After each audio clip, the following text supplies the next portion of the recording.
Yo tout le monde, bienvenue sur Abaka, la chaîne des collectionneur.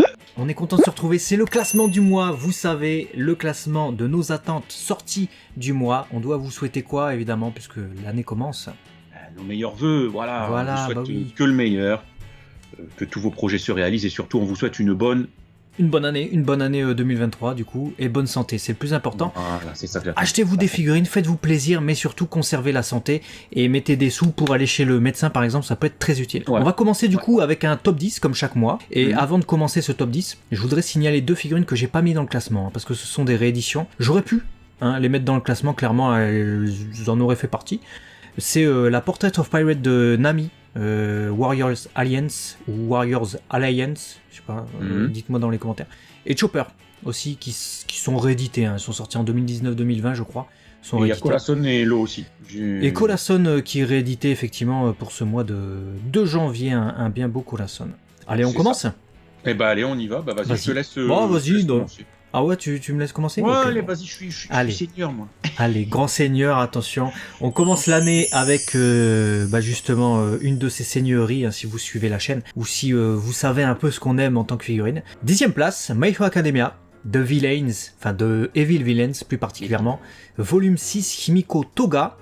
Pourquoi ? Vous avez vu la vidéo sur la chaîne, on avait fait un peu une analyse des visuels des prizes au BAM Presto Lab. Il y en avait vraiment de piètre qualité, mais clairement c'était une de celles qui s'en sortait le mieux. Et pour une prize, je trouve que elle est vraiment pas mal. Autant les vêtements, le rendu, tout ça, le visage est bien fait, la texture, et il y a un peu de... il y a un bon paint, je trouve, donc 10e place, voilà. Je suis d'accord avec toi, moi à ma 10e place j'ai mis deux égalités parce qu'on est dans la même catégorie clairement, c'est du prize. D'un côté la Solid Edgeworks de Trunks, voilà, version normale, version Super Saiyan, on l'a décrypté d'ailleurs dans une des vidéos, où on les voit, vidéo de salon, pareil que pour la Toga, et de l'autre côté la G-Materia The Majin Buu, de figurines de propositions que j'ai envie d'avoir dans ma collecte. Ça reste du prize, vous allez voir, il y a de l'extraordinaire qui arrive. Donc voilà pour ma 10e place. 9e place, attention, ça devient un peu plus sérieux, on est sur de la figurine de grande qualité.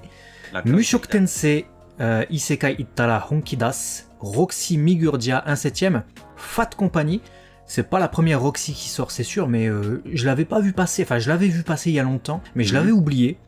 Et en la revoyant là parmi le listing des figurines de ce mois-ci, je me dis putain, la qualité est incroyable, le sculpte est beau, l'équilibre franchement très intéressant avec cette valise là qu'elle traîne, qu'elle porte, qu'elle soulève même carrément. Et le paint, le paint est vraiment génial, on reconnaît bien le personnage. Non, figurine de très grande qualité à la 9e place du coup, voilà. J'ai une question, à quand la vitrine Mushoku Tensei du coup? Mushoku Tensei, je sais pas, parce que je vais pas en avoir 150 000, donc, mais peut-être, une vitrine, vous voyez, de toute façon, sur cette chaîne, il y a pas mal de types de figurines. Peut-être autre animé, tu vois. Parce que j'ai aussi des trucs de Mahou Shoujo, genre, ça y est, moi, Sailor Moon, c'est un peu... C'est pas l'animé qui m'a passionné dans mon enfance, mais ça m'intriguait. Ensuite, j'ai maté, etc., j'aime bien, tu vois. Donc, il y a aussi Madoka, qui est un magnifique seinen, qui est à retourner le genre des Mahou Shoujo, que je vous invite à regarder, qui me plaît beaucoup, donc ouais, je peux avoir quelques figurines liées à des licences comme ça. Ouais. Eh ben on a hâte de voir ça, on vous présentera ça bien sûr sur la chaîne quand ce sera prêt. 9e place du coup, on reste sur du prize, j'ai mis les Chosenshi Retsuden 3 Goku Goran. Pourquoi un peu au-dessus des autres, tu vas me demander, parce que c'est vrai qu'en termes de qualité, je pense que les autres sont peut-être meilleurs, tout simplement parce que c'est une proposition que j'attends depuis longtemps, ce Goku et Goran, et elles me font beaucoup plus d'effet qu'en version Super Saiyan. Ne me demande pas pourquoi, je pense que c'est la rareté de voir un Goku normal avec cette armure, de voir un Goran, voilà, je sais pas, me parle énormément, et du coup, je sais pas, j'ai un petit coup de cœur, pourtant sur des prizes, je m'énerve plus en ce moment, je vais pas vous le cacher, mais celle-là, je sais pas, c'est le genre de produit que j'aurais pu faire réaliser, tu vois, par un gars qui fait des customs ou quoi, si jamais je l'avais eu, tu vois. Ce Goku comme ça, voilà, peut-être que je retourne un peu à la simplicité, un Goku normal, plus qu'en Super Saiyan, mais voilà pourquoi. C'est vraiment le cœur qui parle plus que, je pense, la réalisation finale, qui sera peut-être meilleure sur une Majin Buu G-Materia. Mais voilà pourquoi 9e. Je comprends, j'entends bien. Alors, du coup, moi, à ma 8e place, tu me lances, sur le sujet, puisque je pars sur Majin Buu, justement, Junsui. Majin Buu pur G-Materia, qui est très attendu. Ça va être une belle réalisation, encore une fois, de Varrock. Et également, comme toi, j'ai mis une autre à égalité. J'ai mis la Solid Edgeworks de Trunks, qui est apparemment d'après les visuels, probablement l'une des meilleures solides Edgeworks. Hein. Donc cette série c'est de Suchujin 9. Très grosse attente là-dessus parmi les prizes. Et alors je vais pas vous faire de suspense plus longtemps. Hein. C'est les 2 seuls prizes Dragon Ball que j'ai mis. Et je dirais tout simplement que c'est exactement le même argument que toi. La qualité. C'est les 2 prizes de meilleure qualité Dragon Ball. Vous mettez cette phrase dans l'ordre si vous voulez. Qui sortiront ce mois-ci. Pour moi. Voilà. Et je suis d'accord, hein, je partage. Hein. Comme quoi, des fois, le cœur peut avoir des choix. Bien sûr. Que la raison ignore. Et vous allez voir tout à l'heure que c'est le cas aussi. Voilà. Voilà. Du coup, je passe à ma 8e place. J'ai mis Natsu Pop-Up Parade XL. Tout simplement parce que, perso principal, de quasi 40 cm, je pense qu'il peut, pour ceux qui n'ont pas beaucoup de place, qui n'ont pas forcément la possibilité d'acheter toutes les petites Pop-Up Parade pour faire une collection complète de tous les persos, je me dis qu'une belle grande figurine de Natsu peut résumer un petit peu, si t'as pas non plus une énorme bourse à pouvoir te payer une semée à je sais pas combien, et ben c'est un beau produit, je trouve que la réalisation elle est top. Et je me dis, tiens, c'est un truc qui pourrait me tenter, selon si je fais toutes les Pop-Up Parade normales, hein, mais je sais pas, elle m'a tapé dans l'œil, donc bon point pour CXL, alors qu'au début, je savais pas si ça allait être une proposition de Good Smile Company qui allait se maintenir dans le temps en mode, est-ce que ça se justifie d'avoir les versions XL, est-ce que c'est pas juste un attrape-nigo ? Bah écoute, faut croire que soit je suis un gros nigo, soit j'aime bien Natsu. Voilà. Alors, je te rejoins, moi je l'ai pas mis dans mon classement pour des raisons que je vous expliquerai tout à l'heure, mais pour le moment c'est que le 3e mois. Voilà, c'est la 3e, il y a aussi une autre qui sortira ce mois-ci, je vous la présenterai tout à l'heure, mais voilà, le suspense est entier, j'ai envie de dire. Oh là là. 7ème place du coup, on est sur du Kimetsu, hein, Kimetsu no Yaiba, Demon Slayer, vous connaissez, WCF, vous connaissez notre amour pour ces petites figurines SD hein, qui représentent plutôt bien les personnages de la série, etc. Là on est sur l'arc, le dernier arc en date de la série animée, et on a eu Zuitengen, hein, sous sa belle crinière avec son kimono et tout ça, avec ses femmes et avec Daki. Franchement ce line-up, j'adore. Originalité, qualité de réalisation, tu reconnais bien les personnages, tu reconnais leur caractère, c'est parfait. Il y a que 5 figurines, mais grosse attente hein, pour cette série. Ah écoute, je vais pas faire durer suspense, hein. C'était ma 7ème place, donc à un moment donné... voilà. On a la même 7ème. On a la même, voilà. Demon Slayer, WCF, ça prend pas trop de place, vous savez qu'on a dans les WCF, du coup ça nous permet d'avoir de la variété, tous nos personnages, on est à la 9ème série, ce qui fait 40-50 figurines déjà sorties, je pense que ça prend un beau petit panel dans une collecte, suffisamment pour nous contenter. Et ne pas avoir 50 000 grosses figurines qu'on peut pas avoir parce qu'on n'a pas la place. Voilà, donc 7ème, c'est bien. C'est vrai, hein, ça fait un line-up mine de rien où on a une bonne partie des personnages importants de Kimetsu no Yaiba, plutôt que d'avoir 3 grosses figurines de Kimetsu qui vont coûter Super Rush. C'est ça. Donc faites votre choix. Nous à la 6ème place, on n'a pas su faire notre choix. Enfin moi en tout cas, puisque je suis parti sur 2 SH Figure Arts. Elles sont belles, malgré tout, bon, c'est le film Dragon Ball Super Hero. Non pas que j'ai pas aimé ce film, hein, n'hésitez pas à aller voir la critique si vous voulez. C'est au bout de mon doigt, voilà, juste au-dessus.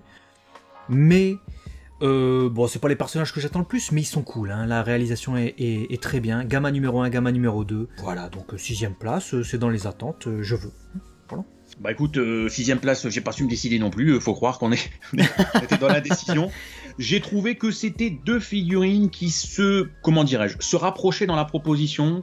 Voilà, c'est des figurines haut de gamme qui valent très cher, c'est des DX figures. D'un côté, on a la Jujutsu Kaisen Gojo Satoru Kyoshiki Murasaki version. On a un gros diorama, elle fait quasi 30 000 le bazar, mais elle est magnifique. En train de réaliser sa technique et tout, je la trouve incroyable. Et de l'autre côté, à égalité, j'ai mis la Shippuden, donc Haruno Sakura Naruto Gals version 3. Voilà, pareil, c'est un gros diorama en train d'exécuter son attaque et les deux sont impressionnantes, les deux sont de Mega House. Je me dis bon, voilà, c'est une égalité qui s'explique et c'est aussi 2 séries qui sur papier normalement ne sont pas faits de mon côté en termes de collection parce que pas la place. Du coup je me dis voilà, il y a quelque chose ils sont en parallèle et c'est pour autant 2 belles pièces qui pourraient me faire dire allez, l'exception confirme la règle que celle-là elles sont belles. Voilà, donc dites-nous dans les commentaires laquelle vous préférez, la Jujutsu Kaisen, la Naruto Shippuden, parce qu'elles sont impressionnantes quand même, hein. Le prix aussi, mais c'est impressionnant.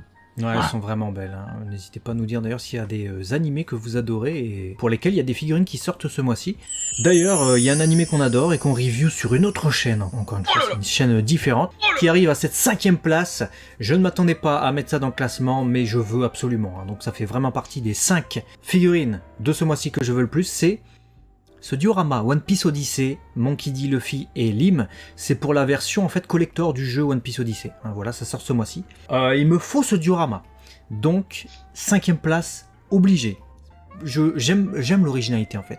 Et c'est pas une figurine qu'ils ont pris, tu vois, en mode bon, c'est sorti du côté des MSP, SMSP dioramatiques ou que sais-je, et on va l'adapter en collector du truc. C'est vraiment un diorama figurine fait pour ce jeu. Et ça, j'adore. Ouais, bah tu vois, t'as été malin d'y penser parce que j'ai pas du tout. Je sais que le jeu sort, mais j'ai pas pensé à mettre dans le classement la figurine du collector. Et pourtant, je l'aurais très certainement mis dans mon top 10. Donc je partage et je comprends. Voilà, dites-nous ce que vous en pensez. Et nous, on va très certainement, je dis bien très certainement y jouer à ce jeu. Donc on vous met le Twitch. N'hésitez pas à vous abonner. Comme ça, vous ne manquerez pas les notifications le jour où on se lance à l'aventure de ce jeu. Voilà. 5e place, je suis parti sur un animé qu'on review sur une autre chaîne qu'on aime beaucoup. J'ai déjà entendu ce truc-là. MHA avec cette Himiko Toga 1/7 de Spirit Tail. Je l'avais déjà repéré à l'époque. J'aimais déjà la composition. Et j'aime toujours la composition. J'adore le côté un peu kawaii avec ses nounours et tout. La toga qui va dessus. C'est une proposition que j'aime beaucoup et c'est pour ça qu'elle est dans mon top 5 parce que, alors je sais pas si comme toi j'aurais une grande vitrine toga, je suis pas sûr, mais si je devais en avoir une, en mode voilà, j'en veux une belle grande, c'est pas impossible que celle-là elle puisse débarquer.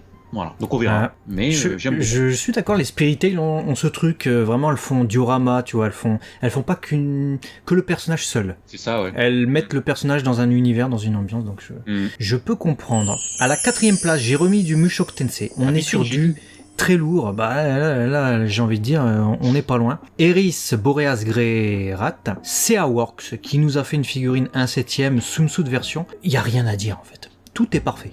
Hein, le paint, le sculpte, l'espèce de décor diorama plage, etc. C'est vraiment une figurine de très très haute qualité. Seul bémol peut-être, c'est la taille qui nous est pas indiquée, mais quand on voit cette photo avec l'espèce de mug devant, on se dit qu'elle doit pas être très très grande.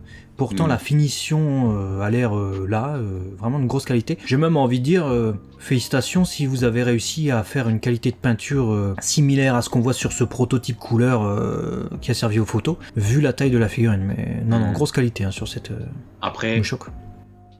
On va se réjouir. Si c'est pas trop grand, ça veut dire que ça prendra un peu moins de place, donc on peut peut-être en avoir plus pour un même espace. C'est sûr, c'est sûr. Après, le truc, c'est toujours le prix. Hein. Quand c'est pas trop grand, on se réjouit pour la place, mais après, le prix, faut que ça suive, quoi. C'est autre chose. Je suis d'accord avec toi. 4e place, je suis parti sur une licence qu'on ne met que peu, mais alors je sais que ce set-là, il va me le falloir. Artefix J, Dragon Quest, Dino Daiboken, Baran. On avait déjà énuméré Pop, Mam, voilà. Continue le set avec Baran. Qu'est-ce que tu veux que je te dise? Tu peux le mettre avec son rejeton. Avec sa moustache aussi, tu peux le mettre. Sa moustache, sans moustache, tu le rases, tu fais ce que tu veux. C'est incroyable. Franchement, Artefix J, souvent de la qualité. Mais alors, les propositions qu'ils ont fait pour Dragon Quest Dino Daiboken, j'adore. Je pense que je pourrais me contenter d'avoir les Artefix J. Voilà, Dragon Quest, j'ai un petit point. Tac, tu mets les mangas ou tu mets 2-3 trucs, ça y est, t'as ton set et ça résume une œuvre que t'as kiffé. J'adore, je valide. Donc Papa Moustache, beau gosse, t'es 4e, franchement, GG. Ouais, je l'aurais mis aussi, je l'ai mis en mention seulement, parce que je suis pas encore décidé sur l'Artefix J Dragon Quest. Moi. Parce que j'ai fait les Dragon Quest Dino Daiboken, les vintage. Donc j'ai de vieilles figurines qui sont sorties dans les années 90. Les vintage. Et du coup, je me tâte. Je sais toujours pas si je vais faire les Artefix J, comme c'est plus récent, c'est la nouvelle série, est-ce que j'aurai la place, tu vois, autant de questions qui hantent mon cerveau, qui font que je ne l'ai pas mis, du coup je me suis dit bon Baran il est très beau, mais du coup il va pas dans mon classement. Voilà. Tu m'as pas respecté aussi, j'ai fait ma belle moustache pour toi Léo. C'est la seule raison, sinon il aurait mérité je pense. Ok, je comprends. 3e place du coup pour ma part, ça y est, on est dans le top 3. Les figurines qu'il va falloir, investir là. Il va falloir investir. Figurine à 7e. Un 7e. Toga Boku no Himiko. Ouais. Boku no Hero Academia, Toga Himiko, voilà, Spirit Tail, Wing. Ah, voilà. Bon, elle est attendue. Alors en termes de qualité, je pense, par rapport au dernier visuel qu'on a vu, peut-être, on l'a vu en salon récemment sur des versions commercialisées au Japon. Elle est peut-être un peu moins qualitative que ce qu'on avait vu au premier abord, peut-être un tout petit peu moins qu'Eris qui est à la 4e place, mais ça reste à voir. Ça reste à voir en vrai. Et surtout le diorama, le rendu, le sculpte qu'ils ont fourni, ils ont fait un véritable travail, je trouve, Spirit Tail là-dessus. Et pour l'instant, toutes les Spirit Tail, elles sont explosives. Donc Himiko Toga, ça sera l'une de mes plus belles Himiko Toga. Sur certain. Ah ouais, je trouve, vu que je l'ai mis dans le classement, je vais remettre de l'eau à ton moulin. Ils ont réussi à représenter avec ce diorama toute la folie du personnage de Toga. Parce que tu vois, c'est une femme qui parfois a un côté femme-enfant et qui est hyper folle. Et le fait d'avoir mis des nounours, d'avoir mis des sacs à main, des nounours qui ont un coup de couteau dans la tête et tout, ben c'est Toga. C'est Toga. Alors c'est vrai qu'on la voit jamais avec des nounours dans le truc, mais je suis d'accord, ça participe à montrer un peu la folie et peut-être que c'est un peu plus facile à exposer que si c'était des gens qui avaient des coups de couteau dans la tête véritablement, parce qu'on voit un peu plus ça dans My Hero Academia que c'est vrai. Ouais, c'est sûr. Ouais. Quoique Chainsaw Man, c'est ce qui se passe. Ouais, après Chainsaw Man, c'est assumé. Hein. Tu fais des figurines Chainsaw Man, t'as intérêt à mettre des zombies, des têtes, Troisième place de mon classement, WCF, Wano Kuni. Numéro 3, il y a Kaido, il y a Luffy, Carotte, Osoba Mask, Momonosuke. Voilà. En termes de qualité, j'ai pas l'impression que ça sera la plus incroyable de toutes. De ce qu'on voit, je sais pas, peut-être que c'est le visu promotionnel. On en a vu des beaucoup plus ouf, mais ça reste WCF, ça reste une gamme qu'on doit compléter parce que c'est beau. Et puis t'as Carotte qu'on n'a pas tout le temps, Momo qui vénère sa mère. Petit bémol pour le Kaido, on l'avait déjà dit, mais j'aurais aussi voulu l'avoir en méga WCF, qui est un peu plus massif qu'en petit. Mais ça reste, ça reste need, ça c'est du top tier, ça voilà, c'est dans la collecte. Voilà. Bah écoute, c'était ma deuxième place et j'ai rien à dire parce que t'as tout dit. Bah voilà. T'as tout dit. Mention spéciale effectivement pour les 3 originalités. Et on passe du coup à ta deuxième place. Bah ouais, parce qu'on fait des rebonds. On est en tennis. Bah moi j'ai mis à ma deuxième place les Dragon Ball Super Hero SH Figuarts Gamma 1, Gamma 2. Vous savez que j'adore les SH Figuarts avec le gain de qualité qu'on a eu. Les jumeaux, effectivement, il y a des persos plus attendus que ces deux-là qu'on aimerait vraiment avoir, hein, sans citer Kaioshin, Kibito, des persos, voilà, donne-les-moi pour ressentir ce que j'avais eu quand j'ouvrais et que je voyais les Heroine Toys. Mais pour autant, c'est l'actu, donc je les aime bien. Je les aime bien, donc j'ai envie de les avoir. Je sais déjà la belle boîte qu'on aura et tout, donc c'est je need ça. Je need très fort. Voilà. Eh ben écoute, je pense qu'on a la même première place. Hein. Ouais, c'était facile. Bon, vu qu'elle n'a pas été citée, voilà, première place, Ichiban Kuji Dragon Ball versus Omnibus Great. Ça aurait pu être un peu plus bas, parce qu'il y a quelques déceptions dont on va vous faire part, mais quand même le line-up est ouf. Hein. Mecha Frieza, le Grand Roi Cold, on a Son Goku, Son Gohan dans la salle de l'esprit du temps, Super Saiyan, troisième étape du stade de Super Saiyan, on a Cell qui développe ses muscles face à Trunks, c'est quand même un beau line-up. Hein. Ouais, c'est un très beau line-up niveau figurine, on peut pas cracher dessus, on a eu des photos de salon, la qualité a l'air d'être là, même quand on tombe sur du classique comme le Gohan, bon bah c'est un Gohan avec ses lunettes, etc., on n'en aura pas 50 milliards, ça fait plaisir, bon il y a que le Piccolo qui est ressucé, mais c'était déjà un beau Piccolo, bon il faudra s'en contenter, mais alors les propals comme le Goku, comme le Grand Roi Cold, Mecha Frieza, le Cell, c'est incroyable. Hein. Les bémols qu'on peut souligner, on vous l'a dit, c'est les rapports de taille. Ça, c'est chiant. Très très chiant. Parce que le Mecha Frieza, tu peux pas le mettre à côté de son père, c'est pas possible. La taille n'est pas respectée. En tout cas, par rapport à la cover du manga et par rapport à l'animé d'où c'est tiré, ça respecte pas. Et le Grand Roi Cold, encore pire, qui fait la même taille que Goku, il y a un souci là. Bah ouais, il y a un souci. Donc, mais bon, ça s'explique pour une seule chose, c'est qu'il y a du repompage et de la réutilisation. Hein. Le Goku est parti du Trunks qui devait être à l'échelle quasi du Perfect Cell, quasiment, attention, Perfect Cell est bien plus grand, mais voilà, quasiment. Donc ils ont utilisé le moule, donc ils se sont dit, bon bah on fait juste une tête à l'échelle. Puis ils se sont dit, tiens, on va faire Cold. Mais ils ont pas pensé à rehausser Cold. C'est un peu con, c'est vraiment très très con. Ils auraient pu le faire plus grand, surtout qu'on en a déjà vu. Mais voilà, ça reste une Ichiban Kuji avec plus de 50% d'originalité, on va dire. Et puis les lots subsidiaires sont pas mal. Hein. On a de l'acryl stand, on a plusieurs acryl stands. Il y en a des petits carrés, il y en a des grands. Non, je pense que c'est une Kuji qu'on va kiffer ouvrir, on espère pouvoir vous la montrer, peut-être sur DB Times, notre 3ème chaîne. On verra bien. Carrément, c'est vrai que originalité des personnages, on est sur du 80%, donc franchement ça fait plaisir. On va passer aux mentions, comme vous le savez, les figurines qui ne sont pas dans notre classement, mais quand même qu'on vous mentionne, parce qu'on les trouve plutôt pas mal. Mention honorable, Ichiban Kuji Yu-Gi-Oh!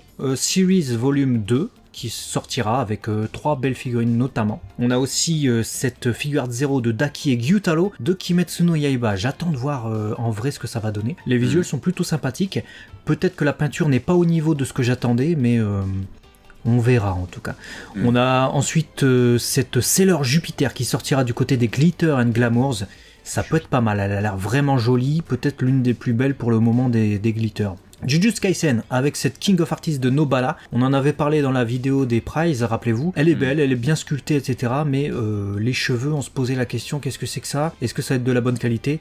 On verra du coup la version finie. Et du côté de Boku no Hero Academia, on avait le même souci avec Best Genius qui est magnifique, mais est-ce que la qualité du produit final sera au rendez-vous? Le mystère reste entier. Ensuite j'ai pas mal d'autres mentions. Je vous ai parlé tout à l'heure des Fairy Tail. Il y avait certes la XL Pop-Up Parade de Natsu, mais il y a également Erza Scarlet qui à la base était dans mon classement. Je l'ai enlevé parce que c'est une figurine que j'avais précommandée, j'ai annulé la précommande. Parce que c'est vrai qu'elles sont chères, hein, les Pop-Up Parade XL, j'arrive pas à trouver les finances pour les acheter. C'est vraiment très très cher et en plus de ça, c'est vrai que Erza dans cet uniforme, c'est pas l'uniforme que je préfère d'Erza. Donc ouais, pour l'instant, 0 Pop-Up Parade XL de mon côté, on verra si ça se fait dans le futur. Ok, moi pour l'instant la Pop-Up Parade XL que je préférais, vous l'auriez vu normalement le mois dernier, c'était la Shingeki no Kyojin, Eren Yeager. Je trouve que moi, tu prends celle-là, encore une fois c'est un truc qui tu mets à côté de tes mangas, ça peut résumer l'œuvre et t'as pas besoin d'en avoir beaucoup. Vous voyez, moi je suis vraiment dans cette optique d'essayer d'avoir des pièces cultes, clés sur des œuvres pour me dire ça va, je me sens pas dans l'obligation d'avoir le reste. Donc on verra. Il y avait une autre aussi, Erza, un quart de chez Fring en bunny. Voilà, on vous la montre. Il y avait la Kuji Spy Family. Bon, je l'ai pas mis dans le classement parce que la qualité a pas l'air incroyable. Tout comme la Duramatic de Yamato, ça a l'air d'aller, mais c'est pas non plus des qualités de ouf. Puis c'est pas le personnage qui me... Voilà. Qu'est-ce qu'il y avait de ouf ce mois-ci? Il y avait la Miklos EX de Thanatos. Je la trouve plutôt pas mal. Et puis, allez, histoire de pas faire non plus durer la vidéo 150 ans, il y avait cette Artefix J de Inumaki Toge chez Jujutsu Kaisen. Il y en avait d'autres, mais on va s'arrêter là pour ce mois-ci. Ouais, mention aussi d'une résine avant de terminer. Je ne sais pas, là, c'est une information que j'aimerais avoir de votre part. Apparemment, il y aurait la Tsume de Wendy et de Gajil qui sortirait ce mois-ci. Je sais pas si c'est le cas, ne l'ayant pas préco, n'ayant pas pu l'avoir. Mais c'est une résine que j'adorais avoir. Donc, dites-moi si ça sort ce mois-ci et si vous allez du coup la recevoir, si vous avez une notification. Ce serait intéressant de savoir s'il y a des gens qui vont recevoir leur résine. Absolument. Ouais. Voilà, dites-nous ce que vous avez préféré dans ce classement des figurines du mois et puis également quelles sont les sorties que vous attendez. Et à très vite sur Abakala Shende. Collectionneur, des bisous. À la prochaine, bonne année.